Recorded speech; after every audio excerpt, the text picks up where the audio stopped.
अगर वास्तविक दुर्गा में इतनी शक्ति है, आदि शक्ति है, पूरी दुनिया उनके हाथ में चलती, जब महिलाओं के साथ में बलात्कार होता है, बच्चियों के साथ में मंदिरों में बलात्कार हो जाता है, तब दुर्गा क्यों नहीं आती है? तब दुर्गा का रूप विकराल क्यों नहीं आता, उनका वध क्यों नहीं करती है?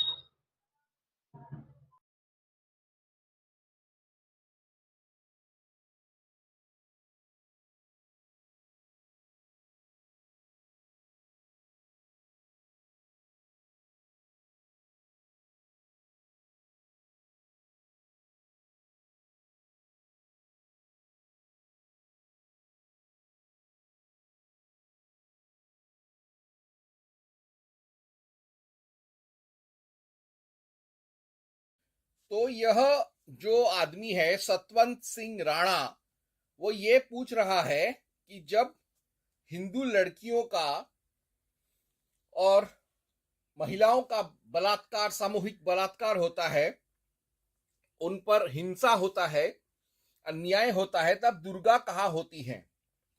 तो मैं उसके जवाब में उससे पूछूंगा कि जब आइसिल ने निकाह जिहाद शुरू किया था और नाबालिग लड़की, मुस्लिम नाबालिग लड़कियों के साथ ही बलात्कार कर रहा था आइसिल के सदस्य, तब अल्लाह किधर था? जब आइसिल के लोग दूसरे मुसलमान जैसे शिया वगैरह के साथ सामूहिक बलात्कार कर रहे थे, बलात्कार कर रहे थे उनकी महिलाओं का भी, तब अल्लाह किधर था? 1971 में जब पाकिस्तान ने ईस्ट पाकिस्तान में ईस्ट पाकिस्तानी लड़कियों के साथ बलात्कार, सामूहिक बलात्कार करवाया, तब अल्लाह किधर था? थाईलैंड जो एक बौद्ध देश है, वहां पर एकमात्र सबसे बड़ा व्यवसाय है रंडीबाजी। तो थाईलैंड में ही बौद्ध थाई लड़कियों को नोचने के लिए विदेशी पर्यटक जाते हैं वहां, तब बुद्ध कहां होता है? द्वितीय विश्व युद्ध में जापान ने थाईलैंड, कोरिया, चीन, इन सब देशों के बौद्ध लड़कियों के साथ सामूहिक बलात्कार किया था और उनको रंडीबाजी में उतारा था, तब बुद्ध कहां था? आज आधुनिक पश्चिम में जो मुसलमान शरणार्थी हैं, वो लोग पाश्चात्य ईसाई लड़कियों के साथ बलात्कार कर रहे हैं खुले में, तब जीसू कहा जाता है? यूनाइटेड किंगडम में ग्रूमिंग गैंग्स, लव जिहाद गैंग्स चला रहे हैं पाकिस्तानी और दूसरे जिहादी, तब उनको बचाने जीसू क्यों नहीं आता? यूनाइटेड स्टेट्स ऑफ अमेरिका एक बहुत ही समृद्ध ईसाई देश है, लेकिन सबसे ज्यादा बलात्कार वहीं होता है, तब जीसू कहां जाता है? चर्च में जब कोई बलात्कार होता है किसी बच्चे का, बच्ची का या औरत का, तब जीसू कहां जाता है? मदरसे में जब कोई मौलवी किसी बच्चे या बच्ची या औरत के साथ बलात्कार करता है, तब अल्लाह कहां जाता है? अक्टूबर 7 में जब हमास ने यहूदी औरतों को उठाकर बलात्कार करके, सामूहिक बलात्कार करके उनको मार डाला यातनाएं देकर, उस समय जेहोवा किधर था? बलूचिस्तान में बलूच मुस्लिम लड़कियों के साथ ही बलात्कार और सामूहिक बलात्कार कर रहे हैं पाकिस्तानी, तब अल्लाह किधर होता है? पाकिस्तान में ही बच्चाबाजी होता है, अफगानिस्तान में भी और दूसरे इस्लामी मुल्कों में भी, तब अल्लाह किधर होता है? तो ये कहना सतवंत सिंह राणा कि महिला सेफ्टी, महिला सुरक्षा को देवताओं के सुपुर्द कर देना चाहिए, यह उसका चुतियापा है। हमारा हिंदू धर्म यह कहता है serious matter of female safety cannot be left to destiny and deity, यानी महिला सुरक्षा जैसे गंभीर विषय को दैव या कर्मा या फिर ईश्वर या किसी देवी देवता या भाग्य पर नहीं छोड़ा जा सकता। यह गांधीवादी विचार है, लेकिन मनुवादी विचार कुछ और कहता है। मनुवादी विचार क्या कहता है उसके लिए पढ़ना पड़ेगा मुझे। वाल्मीकि रामायण अयोध्या कांड 23.16 टू 2024, जिसमें लक्ष्मण स्वयं आदि शेषनाग के अवतार खुद कहते हैं, Lakshman taught to trust once proves not fate.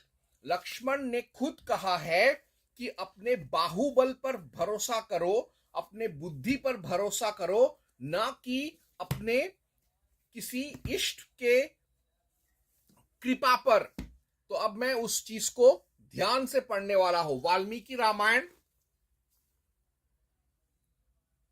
Ayodhya कांड 23.16 to 20।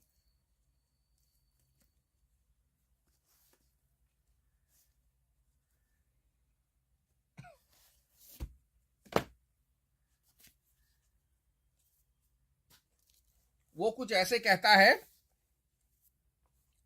जो कायर होता है, जिसमें पराक्रम का नाम नहीं है, वही दैव का भरोसा करता है। सारा संसार जिन्हें आदर के दृष्टि से देखता है, वे शक्तिशाली वीर पुरुष दैव की उपासना नहीं करते हैं। जो अपने पुरुषार्थ से दैव को दबाने में समर्थ है, वह पुरुष दैव के द्वारा अपने कार्य में बाधा पड़ने पर खेद नहीं करता, शिथिल होकर नहीं बैठता। आज संसार के लोग देखेंगे कि दैव की शक्ति बड़ी है या पुरुष का पुरुषार्थ। आज दैव और मनुष्य में कौन बलवान है और कौन दुर्बल, इसका स्पष्ट निर्णय हो जाएगा। जिन लोगों ने दैव के बल से आज आपके राज्याभिषेक को नष्ट हुआ देखा है, वे ही आज मेरे पुरुषार्थ से अवश्य ही दैव का भी विनाश देख लेंगे। जो अंकुश की परवाह नहीं करता और रस्से या सांकल को भी तोड़ देता है, मद की धारा बहाने वाले उस मत गजराज की भांति वेग पूर्वक दौड़ने वाले दैव को भी आज मैं अपने पुरुषार्थ से पीछे लौटा दूंगा। आगे, जो मेरे बल के विरोध में खड़ा होगा, उसे मेरा भयंकर पुरुषार्थ जैसे दुख देने में समर्थ होगा, वैसा दैव बल उसे सुख नहीं पहुंचा सकेगा और ना ही दुख। तो इसी से पता चलता है कि यह है मनुवादी विचार कि अपने बाहुबल पर यकीन रखो, ईश्वर पर भरोसा करो, लेकिन हर समय हर विपदा में ईश्वर की तरफ हाथ जोड़कर घुटने टेककर भगवान मुझे बचाओ बचाओ करने से बेहतर है अपने बुद्धि, अपने कूटनीति, अपने शक्ति और अपने ज्ञान का इस्तेमाल करके हर दुर्गम परिस्थिति और हर शत्रु को पांव के नीचे रौंद दो। आगे यही चीज व्यास महाभारत 6.20 अनुशासन पर्व दान धर्म पर्व में भीष्म कहते हैं। Bhishma said, luck favours the brave, divinity helps the strong. Bhishma भी यही कहता है कि जो शक्तिशाली होता है, बुद्धिमान होता है, चरित्रवान होता है, ताकतवर होता है, उसी को दैव मदद करते हैं। किस्मत भी उसके ही कर्मों का अनुसरण करता है। तो मैं पढ़ रहा हूं व्यास महाभारत अनुशासन पर्व दान धर्म पर्व 6.20। मनुष्य के योग कर्म ना करके जो पुरुष केवल दैव का अनुसरण करता है, वह दैव का आश्रय लेकर व्यर्थ ही कष्ट उठाता है। जैसे कोई स्त्री अपने नपुंसक पति को पाकर भी नष्ट कष्ट ही भोगती है।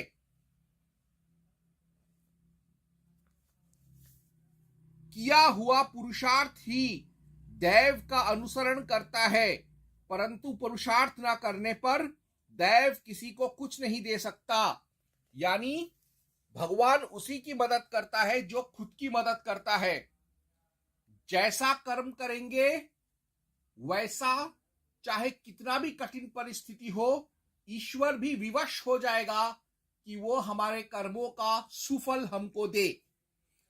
तो यदि फीमेल सेफ्टी का खतरा है, तो भगवान की तरफ टकटक की आंखों से देखने के बजाय अपने बुद्धि, अपने शक्ति, अपने सामर्थ्य, अपने विद्या का इस्तेमाल करके, अस्त्र शस्त्र का इस्तेमाल करके उस संकट को चकनाचूर करना चाहिए। अब जब अस्त्र शस्त्र का बात आ ही गया है, तो मैं एक सवाल आप लोगों का आज जवाब दूंगा।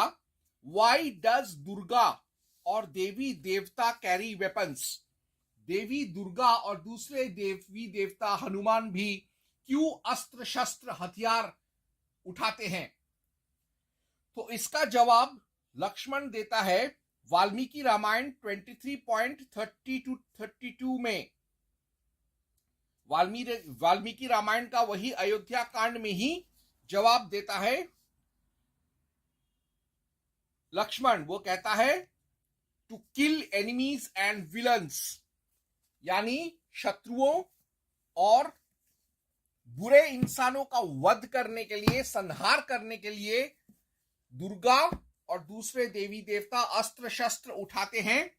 वो चाहे तो अपने संकल्प से ही उस दुराचारी को समाप्त कर सकते हैं पल भर में, लेकिन हम मानवों को, हम हिंदुओं को सबक सिखाने के लिए, क्योंकि हम तो ऐसे ही सोच के पल भर में उसको नष्ट नहीं कर सकते उस दुष्ट व्यक्ति को, इसलिए हमें अस्त्र शस्त्र हथियार औजार का जरूरत पड़ेगा ही।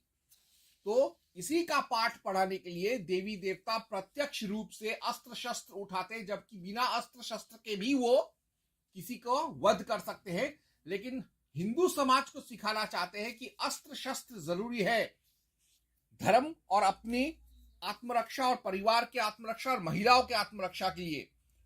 तो वो श्लोक कुछ ऐसे है। वाल्मीकि रामायण अयोध्या कांड 23.30-32। ये मेरी दोनों भुजाएं केवल शोभा के लिए नहीं है, मेरे इस धनुष का आभूषण नहीं बनेगा। यह तलवार केवल कमर में बांधे रखने के लिए नहीं है तथा इन बाणों के खंबे नहीं बनेंगे। ये सब चारों वस्तुएं शत्रुओं का दमन करने के लिए ही हैं। जिसे मैं अपना शत्रु समझता हूं उसे कदापि जीवित रहने नहीं देना चाहता। जिस समय मैं इस तीखी धार वाली तलवार को हाथ में लेता हूं, यह बिजली की तरह चंचल प्रभा से चमक उठती है। इसके द्वारा अपने किसी भी शत्रु को, वह वज्रधारी इंद्र ही क्यों ना हो, मैं कुछ नहीं समझता। यानी शास्त्र बल ही सबसे अहम चीज है हिंदू समाज के लिए। अब लक्ष्मण ने कहने के लिए थियोरेटिकली तो उसने ये बात बोल दिया, लेकिन दुर्गा ने भी प्रैक्टिकली दिखाया। लेकिन एक महिला, एक ब्राह्मण ऋषि का महिला ने भी इसका प्रैक्टिकल एग्जाम्पल दिया है। ऋग्वेद 10.125.6 ऋषि का वाक अम्भृणी बिकेम सेल्फ स्ट्रॉन्ग। यानी यहां पर मुझे पढ़ने को मिलेगा कि ऋषि का वाक अम्भृणी, महर्षि अम्भृण का एकमात्र बेटी, उसने कई वैदिक मंत्रों की वो मंत्र दृष्टा है, रचयिता है, आजीवन ब्रह्मचारिणी रही, पूजा पाठ करती थी, लेकिन उसने भी शस्त्र अपने साथ रखा, क्योंकि वह निर्जन स्थलों में, दुर्गम स्थलों में, जंगलों में, कंदरों में, पहाड़ों में विचरती थी। इसीलिए खतरों से निपटने के लिए शस्त्र रखा। ऋग्वेद 10.125.6 जब रुद्र ब्रह्म से द्वेष करने वाले शत्रुओं को विनष्ट करने के निमित्ती तत्पर होता है, तब उसके धनुष बाण का संधान मैं ही करती हूं। मनुष्य के कल्याणार्थ मैं ही युद्ध करती हूं, युद्ध के लिए उनको तत्पर भी करती हूं, तथा मैं ही आकाश पृथ्वी को व्याप्त करती हूं। तो इसी के तरह हमारे हिंदू धर्म में कई ऐसी वीरांगनाएं हुई हैं, जैसे विशपला, झांसी की रानी देवी लक्ष्मीबाई, अहिल्याबाई होलकर, दुर्गावती, कर्णावती, नक्कटी कर्णावती, देवी चौधुरानी, वेलू नचियार, जीजाबाई, छत्रपति महारानी ताराबाई भोसले, ऐसे कई वीरांगनाएं हुई हैं हमारे हिंदू समाज में, जिन्होंने यह पथ प्रदर्शन किया है कि महिलाओं को दबा कुचला हुआ नहीं रहना चाहिए। उन्हें शेरनियों की तरह, होंडा शेरनी नहीं, असली हिंदू शेरनियों की तरह अपने ऊपर आक्रमण करने वालों की मां बहन एक कर देना चाहिए। अब बात आता है, जब फीमेल सिक्योरिटी की बात कर रहे हैं, तो वास्तव में यह किसका जिम्मेदारी है? फीमेल सिक्योरिटी जो होता है ये कई लोगों का जिम्मेदारी है। एक वुमन का, स्त्री जो या लड़की उसका खुद का, क्लैन यानी उसके परिवार और रिश्तेदारों का भी जिम्मेदारी है फीमेल सिक्योरिटी, सोसाइटी, समाज और संप्रदाय का भी जरूर यह जिम्मेदारी है कि फीमेल सिक्योरिटी को निश्चित करे। और नेशन, जुडिशरी, एग्जीक्यूटिव, लेजिस्लेशन यानी राष्ट्र, देश, मुल्क, राज्य, न्याय प्रणाली, पुलिस, प्रशासन और कानून और साथ साथ राजनीतिक व्यवस्था, राजनीतिक वर्ग का भी जिम्मेदारी है कि वह फीमेल सिक्योरिटी और सेफ्टी पे कोई भी कोताही ना बरते। तो अब मैं एक एक करके सारे श्लोक पढ़ने का प्रयत्न करूंगा।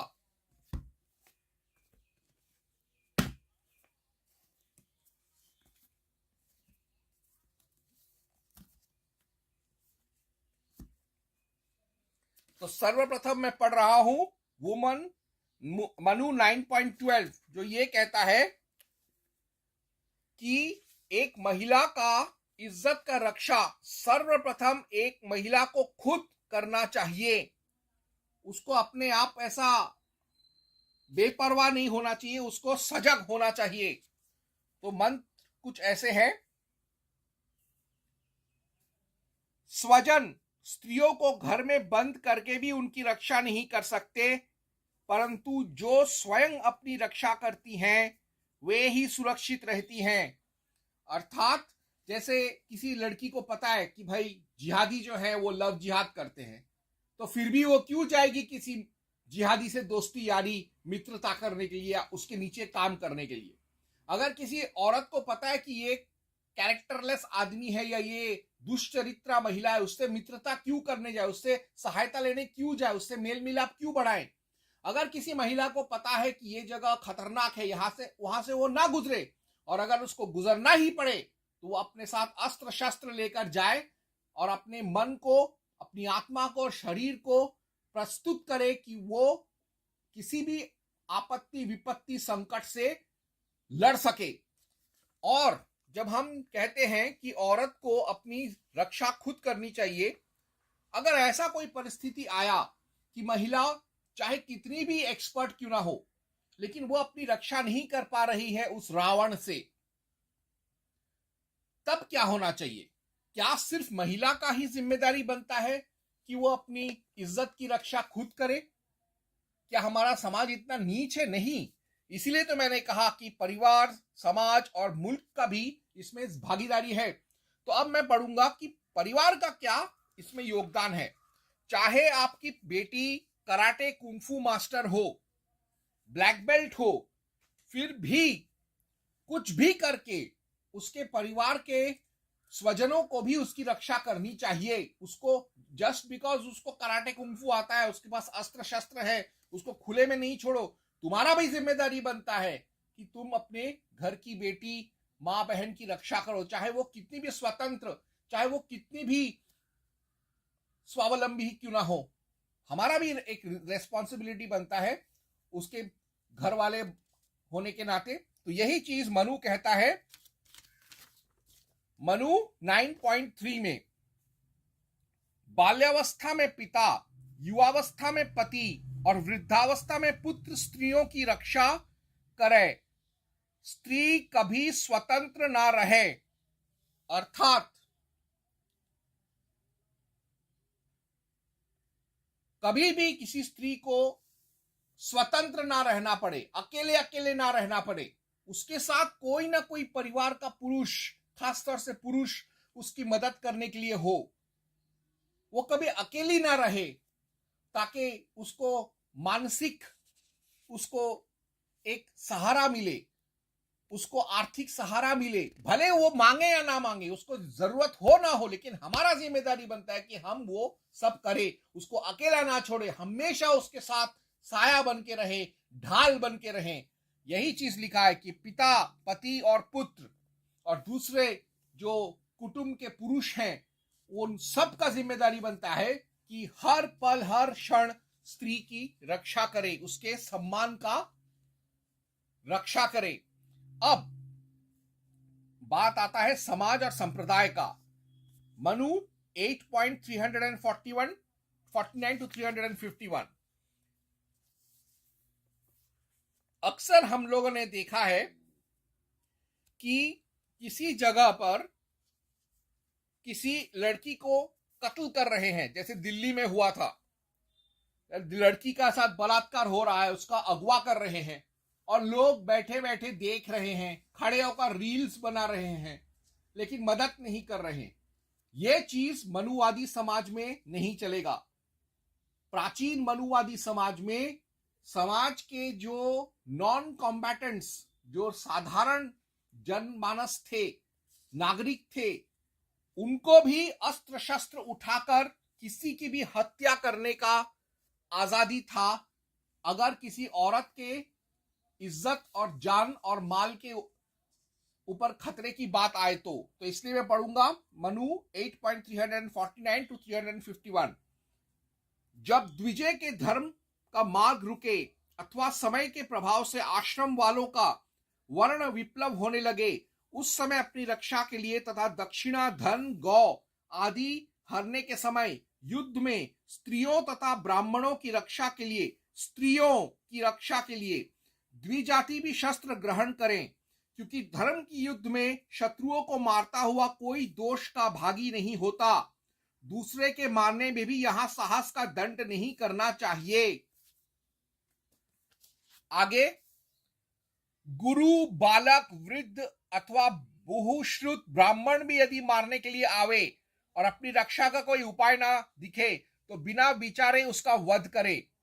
प्रकाश व गुप्त रीति से आताताई को मारने से मारने वाले को कुछ पाप नहीं होता, क्योंकि क्रोध ही क्रोध का नाश करता है, अर्थात क्रोध अपराधी है और क्रोध ही मारने वाला है।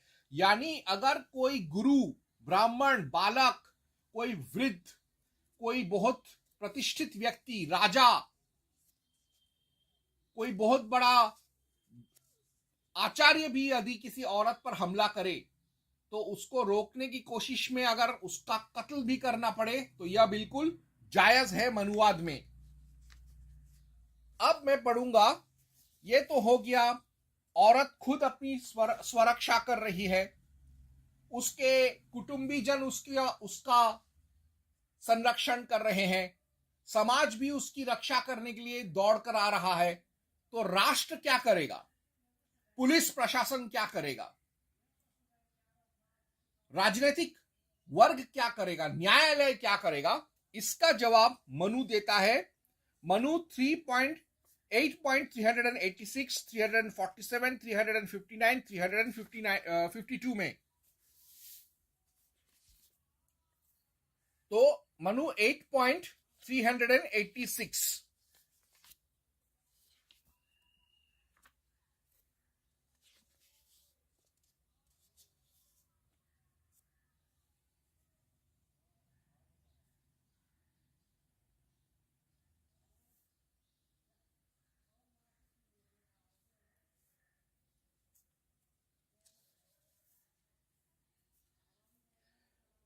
जिस राजा के राज्य में चोर, पर स्त्रीगामी, कठोरवादी, साहसिक व कठोर दंड देने वाला ये नहीं है, वह इंद्रलोक को जाता है। यानी पहले ही राष्ट्र को कहा गया है कि ऐसे बलात्कारी हरामियों को देश में, समाज में से खरपतवार की तरह उखाड़कर फेंक दो। अब पढ़ूंगा मनु 8.347।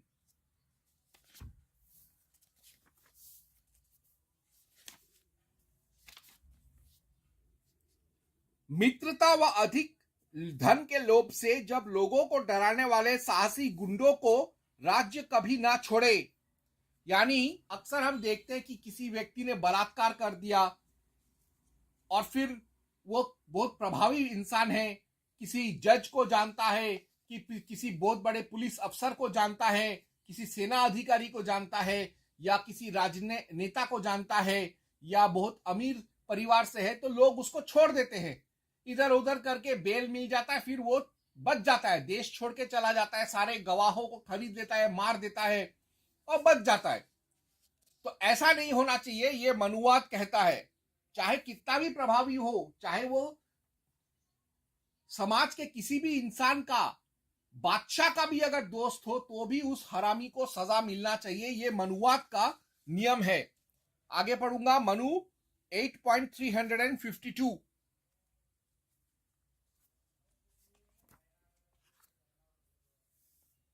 राजा को चाहिए कि पराई स्त्रियों से विषय करने वाले मनुष्यों को अनेक भांति के उद्वेगजनक दंडों से नाक कान आदि कटवाकर देश से निकाल दे। यानी जो लोग इस तरीके का पाप करते हैं, उन लोगों का हाथ पांव नाक कान लंड गांड जबान सब कुछ काट कूट के, आंख वाख निकाल के, हाथ पांव काट के जंगल में फेंक देना चाहिए, इंसानी रिहायशी इलाकों से बाहर, ताकि जंगली जानवर नोच नोच कर खा जाए। यह मनुवाद का सिस्टम है। और आखिर में मैं पढ़ूंगा मनु 8.359, जो इसी चीज को कहता है। यदि अब्राह्मण उक्त रीति से अकामा ब्राह्मणी का रीति संग्रहण करे तो उसे वधदंड होगा, क्योंकि चारों वर्णों को चाहिए कि भार्या को अत्यंत रक्षित रखे। कोई शूद्रा है, कोई दलित महिला है, उसके साथ बलात्कार करो, अपहरण करो, उसके कपड़े उतारो, अपमान करो, मारो पीटो काटो, सामूहिक बलात्कार करो, नंगा घुमाओ और बच जाओ, ये मनु का नियम नहीं है। चारों वर्ण, ब्राह्मण क्षत्रिय शूद्र वैश्य वनवासी, सब लोगों की महिलाओं को इज्जत मिलता है मनुवाद में। और यदि कोई ब्राह्मण ऐसा कोई काम करता है तो वो अब्राह्मण कहलाएगा, और उसको भी अब्राह्मणों की तरह ही मृत्यु दंड ही मिलेगा, बेल नहीं मिलेगा, लाइफ सेंटेंस नहीं मिलेगा, टुकड़े टुकड़े कर देंगे उसको। मैंने एक वीडियो भी बनाया था पहले कि मनुवाद में गैंग रेप, लव जिहाद, इन सब चीजों का क्या सजा है, उसका लिंक मैं नीचे डालने का प्रयत्न करूंगा फिर से, उसको भी एक बार देखना चाहिए। तो पता चलेगा कि मनु ऐसे फीमेल सेफ्टी सिक्योरिटी को नष्ट करने वाले लोगों के साथ किस बेरहमी से पेश आता है। तो ये रहा आज का प्रस्तावना। और मुझे उम्मीद है कि मैंने सतपाल सिंह राणा जैसे इंसान, जो अपने नाम के पीछे सिंह राणा लिखता है, जैसे राणा सांगा वैसे ही, लेकिन इस तरीके के प्रचार करता है कि दुर्गा कहाँ होती है जब औरतों पर अन्याय होता है, तो उसका मैंने जवाब दे दिया है कि हमारे धर्म शास्त्रों ने और दुर्गा ने अपने अवतार के रूप में स्वयं प्रोत्साहन दिया है, शिक्षा दिया है कि औरतों को, समाज को, परिवार को, राष्ट्र को और आम नागरिकों को क्या करना चाहिए। तो इसके लिए देवताओं को गाली देना, दुर्गा को गाली देना दोष नहीं है। हमें हमारा काम खुद करना पड़ेगा। जब सुबह उठते हैं तो क्या भगवान को बोलते हैं भगवान मुझे खाना खिलाओ? नहीं, खुद खाना का पैसा जुगाड़ करके, खाना खरीद कर खाना बनाना पड़ता है। जब सुबह उठते आदमी टट्टी करता है तो क्या आदमी बोलता है भगवान मेरा गांड साफ करो? नहीं, तुम पानी लेके तुमको खुद ही अपना गांड साफ करना पड़ेगा, फिर हाथ को साफ करना पड़ेगा। तो जब खाना और गांड साफ करने के जैसे छोटे छोटे कामों के लिए हम ईश्वर पर भरोसा नहीं करते हैं, पर आश्रित नहीं है, तो हम फीमेल सेफ्टी, एंटी रेप और फीमेल सिक्योरिटी और फीमेल ऑनर को लेकर, जो कि इतना बड़ा अहम मुद्दा है, ज्वलनशील मुद्दा है, उसको लेकर हम ईश्वर पर आश्रित क्यों हो, जब ईश्वर ने हमको अस्त्र शस्त्र का रास्ता और बल दिया है। तो ओम हंग हनुमते नमः।